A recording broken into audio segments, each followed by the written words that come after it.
أعوذ بالله من الشيطان الرجيم بسم الله الرحمن الرحيم الحمد لله رب العالمين بارئ الخلائق أجمعين والصلاة والسلام على سيدنا ونبينا أبي القاسم محمد اللهم صل على محمد وآل محمد وعلى أهل بيته الطيبين الطاهرين ولعنة الله على أعدائهم إلى قيام يوم الدين رب اشرح لي صدري ويسر لي أمري واحلل عقدة من لساني يفقه قولي أما بعد فقد قال الله عز وجل في القرآن المجيد والفرقان الحميد بسم الله الرحمن الرحيم إنما المؤمنون إخوة Assalamu alaikum wa rahmatullahi wa barakatuh.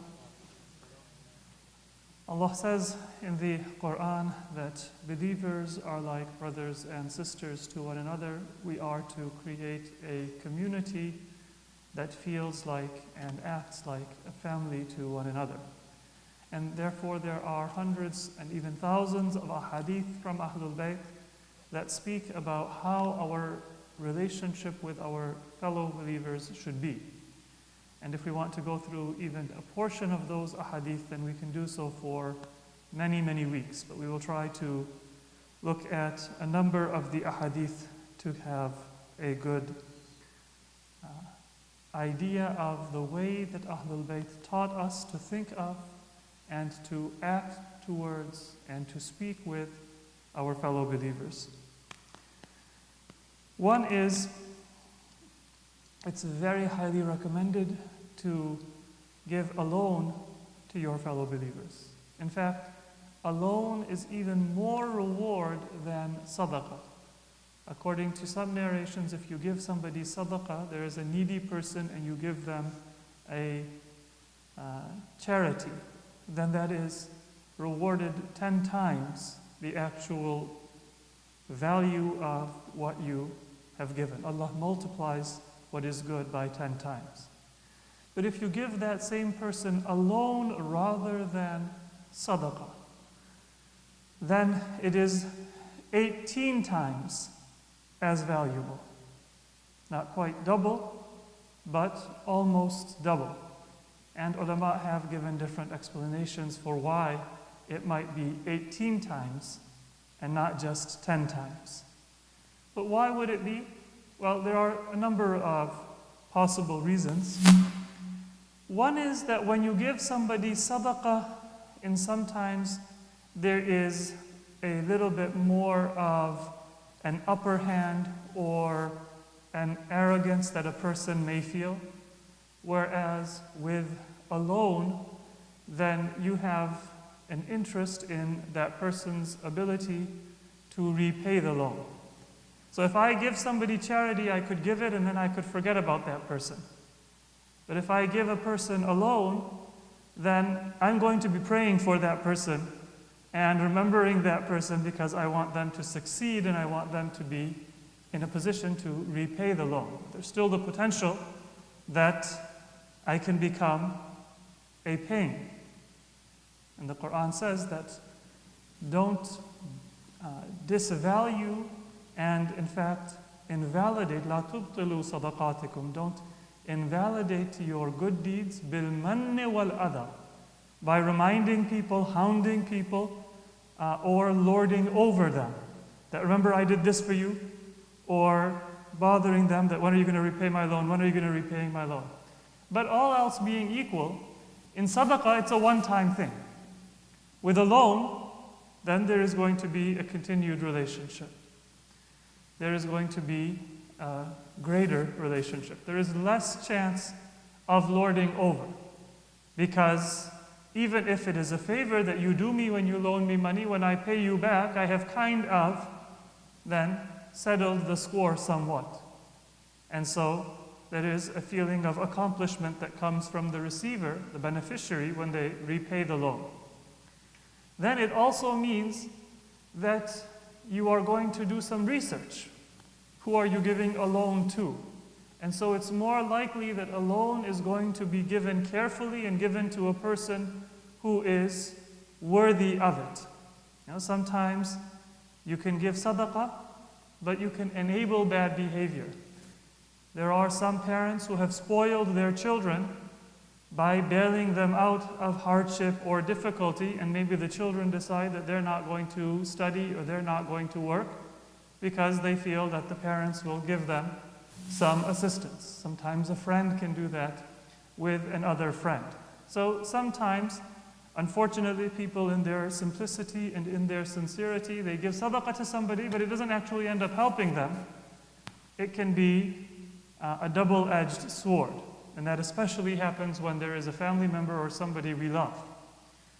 But with a loan, it is often the case that we will do more research. And so the loan is more likely to go to somebody who has shown themselves to be good for their word.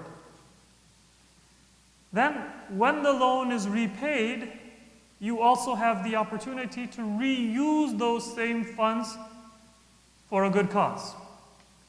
With sadaqah, then it's out of your hands once it is given. But with a loan, you can receive the repayment and then you can give it as a loan to somebody else, and maybe you can help many people in succession.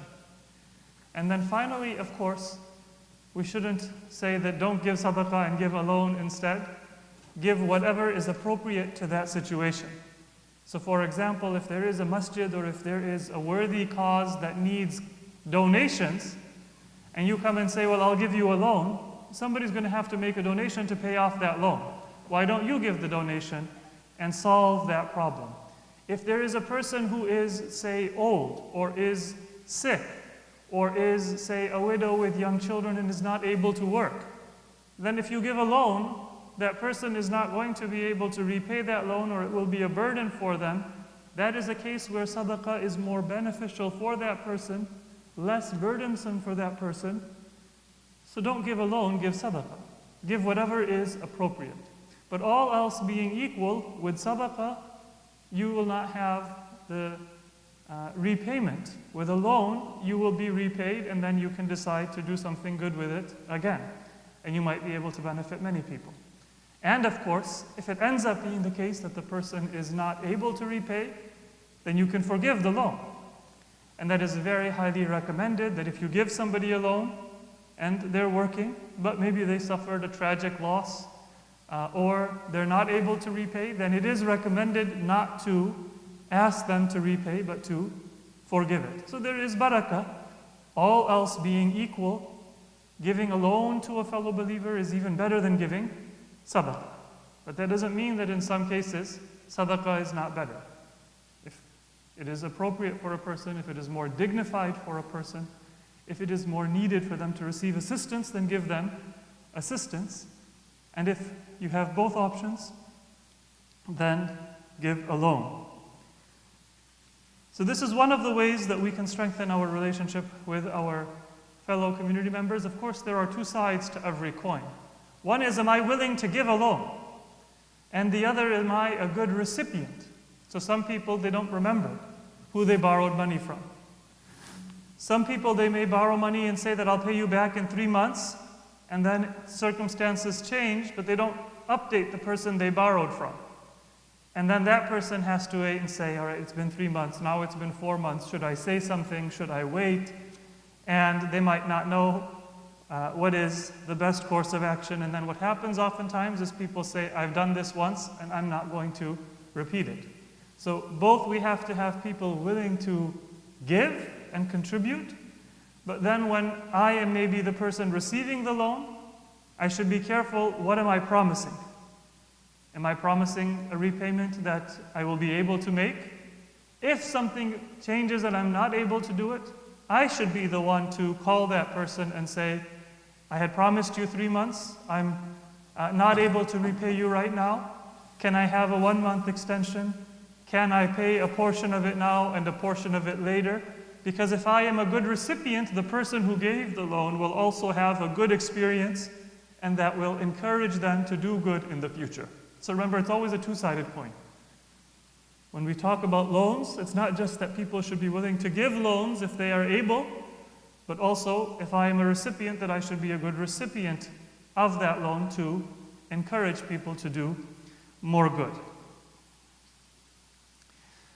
Now, we spoke last week about the importance of giving gifts to each other, hadiyah, and a gift does not have to be a consumer gift or a material gift, but it is a spirit of giving to others and wishing to strengthen a relationship. In general, it's also very highly recommended to meet as often as possible.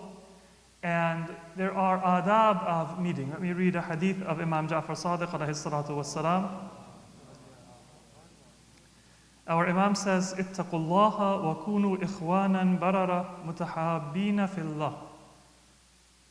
Fear Allah, or have awareness of your duty to Allah. Be brethren, barara, who are doers of good, who do bir. Mutahabbin, who love one another, are affectionate to one another. Fillah, for the sake of Allah. Not because you all love football, not because you all have a shared hobby or a shared interest, but because of the sake of Allah. Mutawasilina, connected to one another. Mutarahibina, with mercy for one another. Tazawaru wa talaqu, visit one another, meet one another. Visit would be when I visit you in your home. Talaqo, or to meet one another, might be if we meet in the masjid or in a park or somewhere other than home. وَتَذَاكَرُوا أَمْرَنَا. But then don't just meet and talk about the news or the weather. وَتَذَاكَرُوا أَمْرَنَا. And then speak about us, talk about Ahlul Bayt, talk about a topic related to becoming a better person.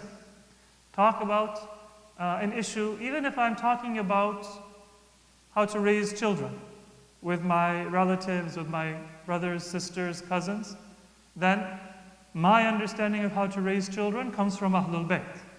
Even if I'm talking about my physical health, then my understanding of the importance of physical health, it should come from the inspiration and the guidance of Ahlul Bayt. So Amr of Ahlul Bayt is those things that are related to the mission of Ahlul Bayt in the context of the teachings and the purposes of Ahlul Bayt. Remember, the affair of Ahlul Bayt when you meet. Don't just talk about gossip and about trivia and about superficial things.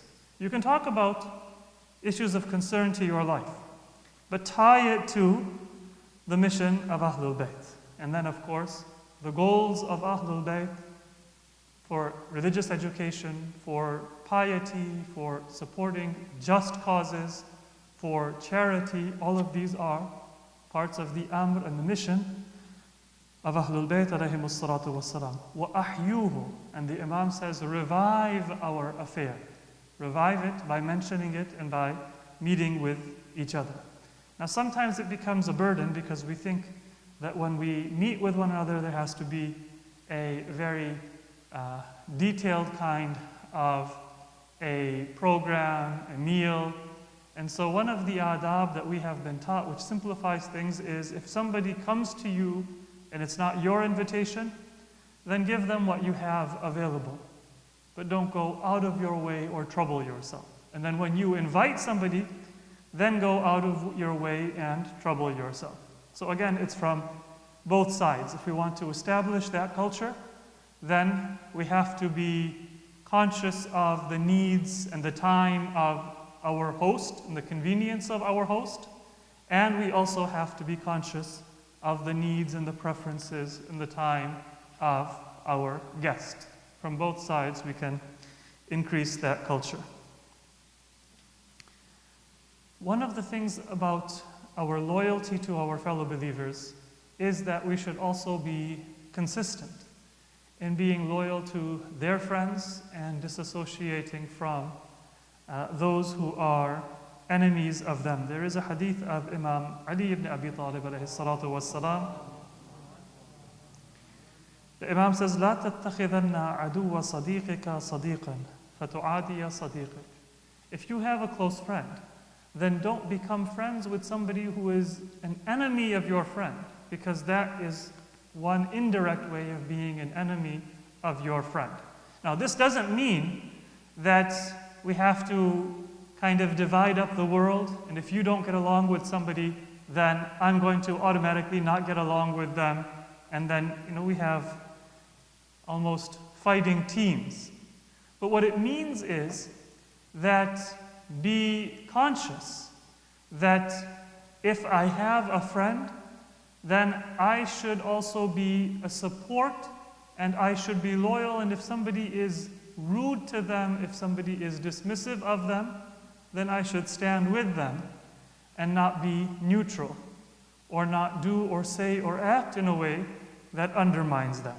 Of course, all of this is in the context of doing what is right. So our loyalty to our friend and our loyalty to our family should not be right or wrong, but it should be in what is right.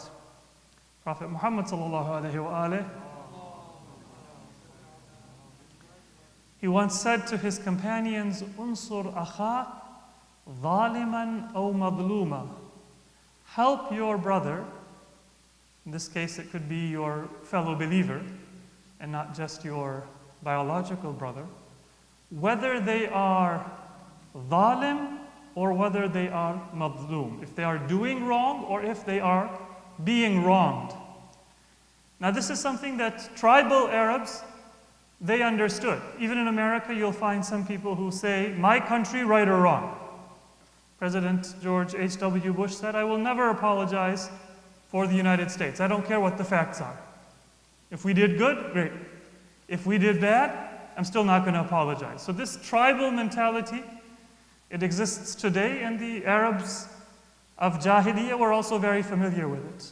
I'm a member of Quraysh, I'm loyal to Quraysh. I don't care if Quraysh is right or wrong. If they're enemies with Hawazin, then I will fight Hawazin, the other tribe. But people didn't expect Prophet Muhammad to say something like that. My country, right or wrong. My tribe, right or wrong. My friends, right or wrong. So they asked, Ya Rasulullah, if they are madlum, we should help them. But if they are zalim, are you saying that we should still help them? And the Prophet said, yes, you should help them. But the way you help somebody who is zalim is by telling them not to do dhulm. So, if my country is doing wrong, if my tribe is doing wrong, if my family is doing wrong, if my friend is doing wrong, I still need to help them. But I don't help them by supporting what wrong they are doing. How do I help them? By telling them they're wrong. By stopping them from doing what is wrong. That is help. And that is what Islam wants us to do.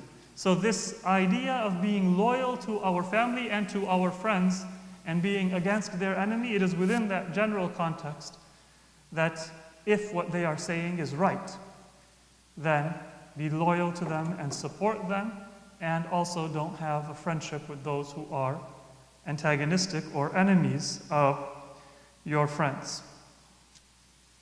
And related to this, Imam Ali alayhi salatu wasalam also says, Sallu ala Muhammad wa ali Muhammad. This hadith is also in Nahj al-Balagha, that if you have a close friend and you have tested them and you trust them, then don't listen to gossip. فَلَا تَسْمَعَنَّ أَفَلَا يَسْمَعَنَّ فِيهِ أَقَاوِيلَ الرِّجَالِ. Whatever people say, there's always going to be rumors.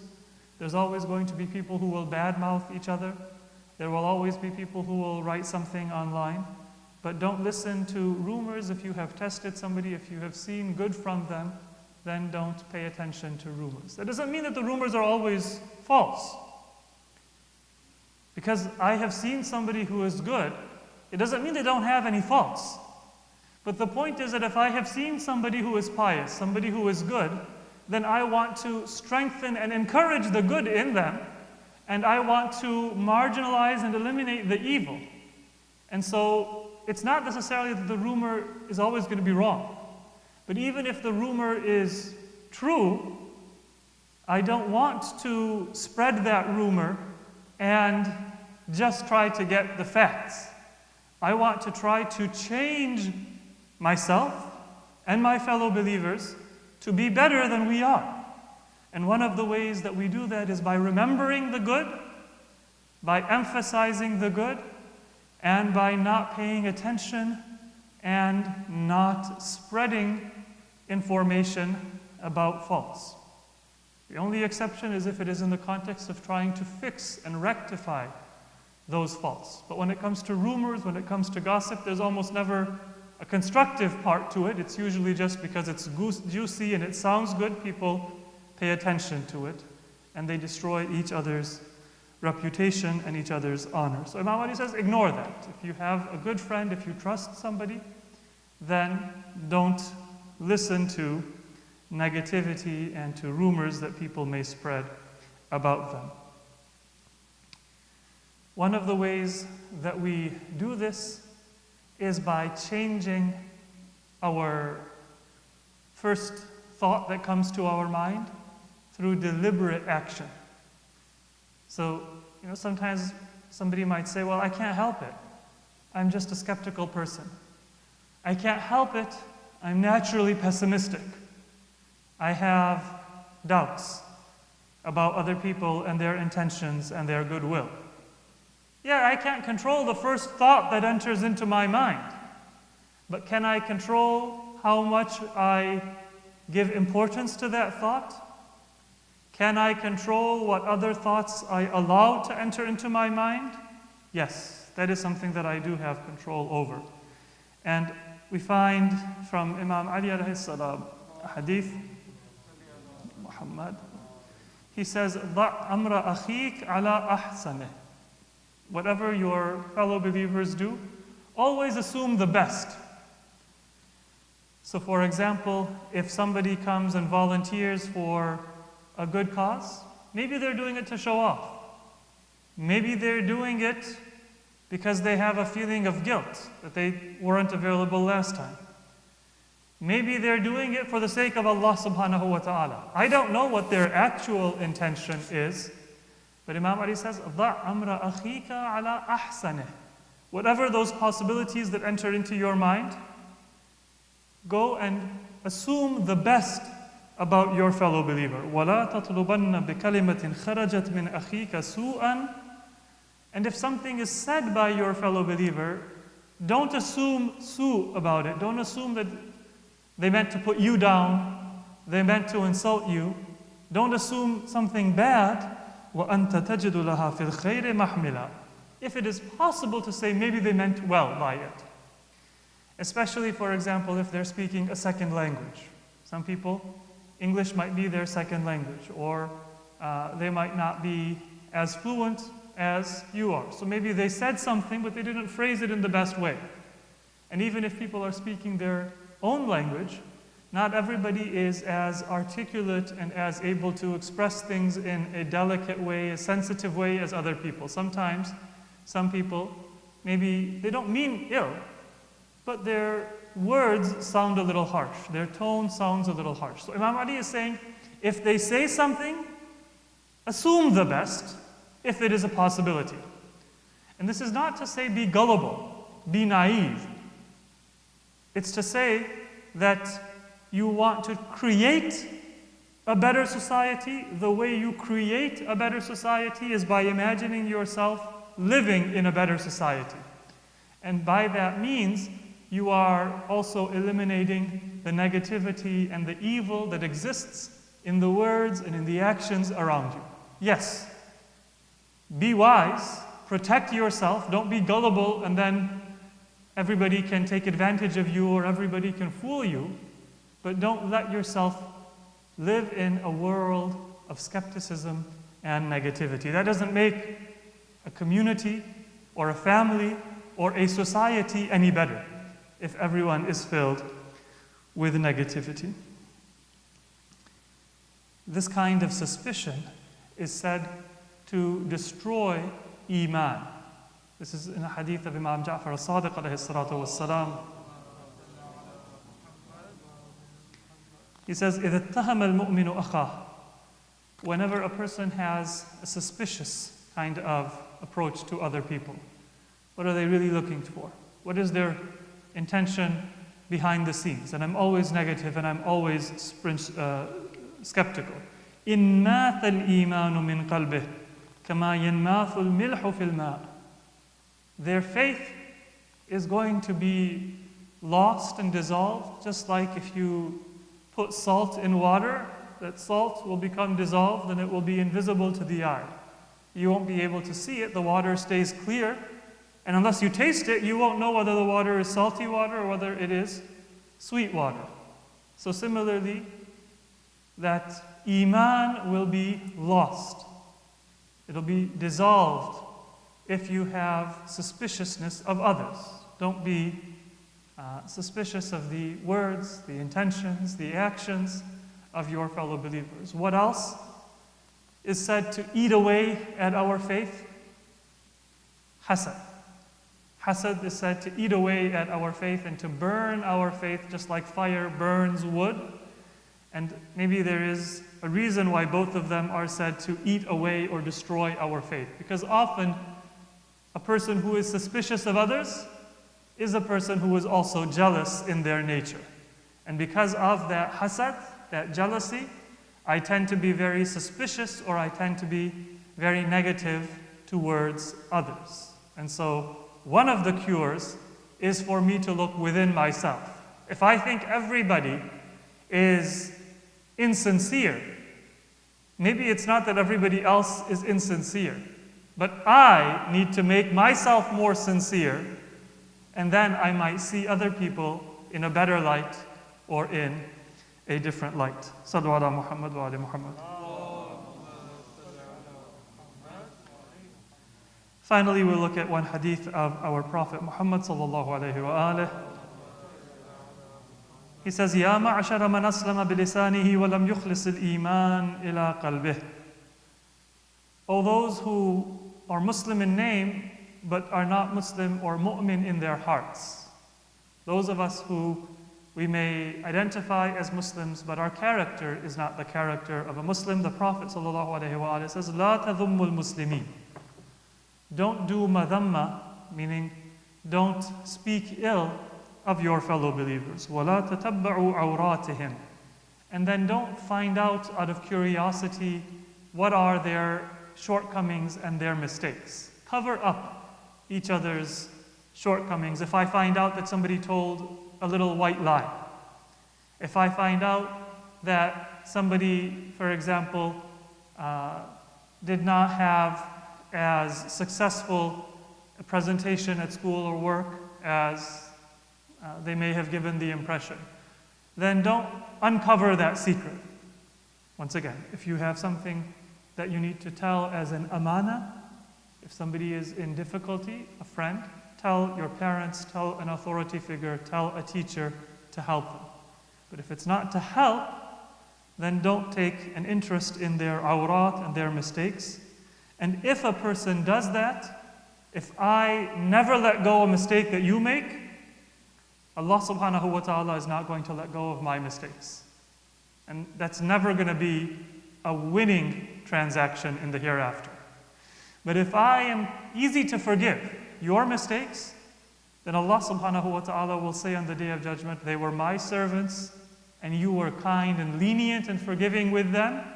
You are my servant, and I will be kind and lenient and forgiving with you. May Allah subhanahu wa ta'ala give us that grace and that mercy in the hereafter, and allow us to be with our best akhlaq and our best character in our interactions with our fellow believers. Bismillahir Rahmanir Rahim. Inna a'ataynaka al-kawthar. Fasalli li rabbika wanhar inna shani'aka huwa al-abtar. Sallu ala Muhammad.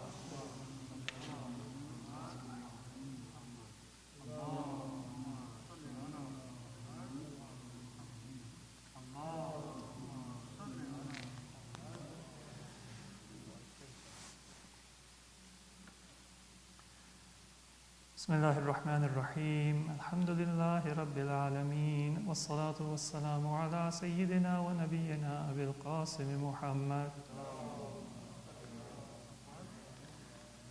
وعلى أهل بيته الطيبين الطاهرين علي أمير المؤمنين وفاطمة الزهراء سيدة نساء العالمين وعلى الحسن والحسين سيدي شباب أهل الجنة وعلي بن الحسين ومحمد بن علي وجعفر بن محمد وموسى بن جعفر وعلي بن موسى ومحمد بن علي وعلي بن محمد والحسن بن علي والحجة بن الحسن القائم المهدي صلوات الله عليهم أجمعين.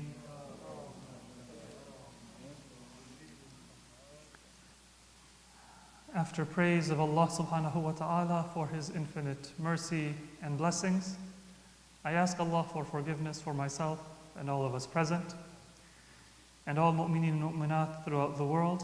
There are members of our families and our communities who are ill. We ask Allah subhanahu wa ta'ala to grant them shifa and afiyah and to restore them to good health. We have lost members of our families and our communities. Some of us recently, some of us, we have relatives that have gone before us and members of our community. We ask Allah subhanahu wa ta'ala to grant all of them His mercy in the hereafter and to grant them the company of Muhammad wa Ali Muhammad. In the second khutbah, I will recite just one hadith of our fifth Imam, Imam Muhammad al-Baqir alayhi salatu was salam. I mentioned in the first khutbah that there is a reward for sadaqah, there is a reward for qard, and charity and loans are both recommended, but loans have a higher reward for various reasons. Because it's always possible to convert a loan to charity and get both benefits, but it's not possible to convert charity to a loan. But we should also remember that whatever form of assistance we give to others, the honor and the dignity of the other person is paramount. Giving should not be an exercise in power and showing my rank or my wealth, or my power. And it was the character of our imams that sometimes they would give to others in need, and they would apologize. That you came to me and you have a sick relative, for example, you have to perform a marriage, and your expenses are greater than what I am giving you. I'm sorry that I only have this much, and I'm not giving you more than I am giving you. That apology is not because the imams did anything wrong. The apology was simply because they wanted to shift the focus from I am helping you to I am not helping you as much as I would like to and I should and you are worthy of. And that is one form of humility and one way to honor the other person. Sometimes the imams would say that don't say what you want, write it down. Because when you speak, then it might be embarrassing for you. If you give it to me in writing, then I will take care of it and it will not be as embarrassing for you. And one of the ways that we have been recommended is if you have zakat and you want to give zakat, then Imam Baqir alayhi salatu wassalam says that give a person a'atihi wa la tusammi lahu. Give him from zakat, but don't tell him it's zakat. If I know somebody is deserving and I say, I'm giving you this meat from zakat, then maybe they will feel embarrassed. I'm giving you this rice from zakat. Maybe they will be embarrassed. But if I say, I have a gift for you, or I did a sacrifice, a qurbani, and I'm giving you this, then it's not embarrassing, it's a gift. So don't lie, but don't specify. Because when you say this is zakat, then they might say, now I am poor and I'm being given charity. But if you say that it is just a gift, then it will be something that they will not be as embarrassed by. وَلَا تُذِلَّ الْمُؤْمِنِ. And the Imam says, don't give in a way that feels insulting to a believer. Always feel this. That if I am helping somebody, the favor they are doing to me is greater than the favor that I am doing to them. If you give a donation, if you give a contribution, if you give charity, you're not giving, you are receiving. Because what you are giving is of this world, and it was going to go away anyway. But what you are receiving is of the eternal world, and it is never going to go away through the mercy and the generosity of Allah subhanahu wa ta'ala. So really, it's not just something you tell yourself, but it is a reality. You're giving nothing, and you are getting everything in return. And that humility, it should be reflected in how we treat other people when we offer our help and our contributions. May Allah subhanahu wa ta'ala grant us that humility and that generosity. Bismillahir Rahmanir Rahim. Inna Allaha ya'muru bil adli wal ihsani wa ita'i dhil qurba wa yanha 'anil fahsha'i wal munkari wal baghi ya'idhukum la'allakum tadhakkarun. Sallu ala Muhammad wa ali Muhammad.